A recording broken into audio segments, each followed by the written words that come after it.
Hey, what's up, you guys? We're back at it again with another literary vlog.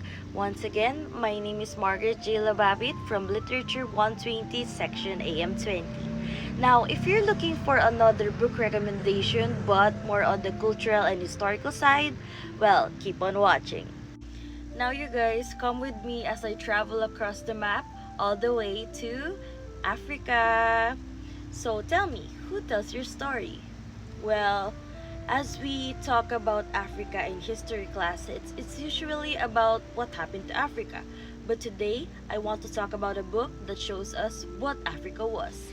This is Things Fall Apart by Chinua Achebe. And trust me, it hits different when you read it today. Let's start.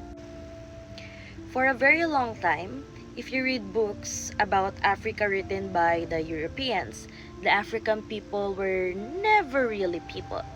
They were just background noise. Chinua Achebe, a Nigerian writer, got tired of it. He said, I want to show my people that they had a complex, beautiful culture before the white man showed up.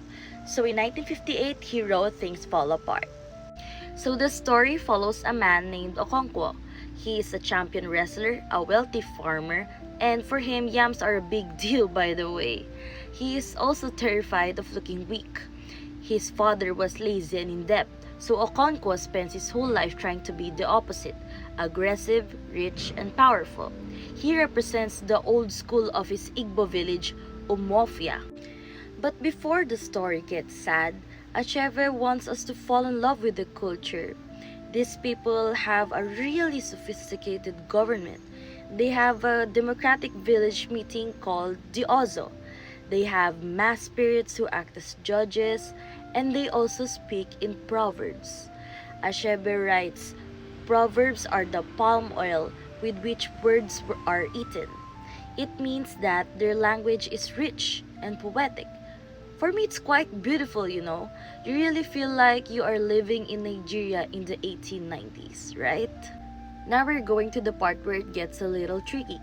This is the part where the change arrives. The white missionaries came and they brought a new religion and a new government. At first, they seemed harmless. They converted the outcasts, the people who didn't fit in. But slowly, the culture starts to crack. The Christians say that the Igbo gods are quite false, so they challenged the traditions. Families then turned on each other. The things that held the village together, the trust, the traditions, the value, the loyalty, the love of a family, started to break. Now, with all those unfortunate and sad events happening in their village, our dear Okonkwo cannot adapt to this, so he wanted to fight back. However, his community doesn't seem to have the same fire as him. They are divided. So, in the end, faced with a world he doesn't recognize, our dear Okonkwo takes his own life. It's really quite a tragedy. But the most powerful part, when the British District Commissioner comes to write about this event, he plans to write just a small paragraph about it in a book he's writing called The Pacification of the Primitive Tribes of the Niger. So with all of that being said, what is really the point? What are we getting at? Well, don't you see the irony? If Achebe didn't write this book in the first place, then Okonkwo's story would have just been one small paragraph about a primitive man who died. But because Achebe wrote this novel, we know this man's name. We know his father's name. We know his village, his gods, and his pain. That is the power of contemporary literature. It gives a voice to the voiceless, even after death. So why should we, as students today, read this? Because social media shows us the surface of everything. Literature shows us the depth. Reading Things Fall Apart gives you empathy. It makes you realize that when cultures collide, real people get hurt.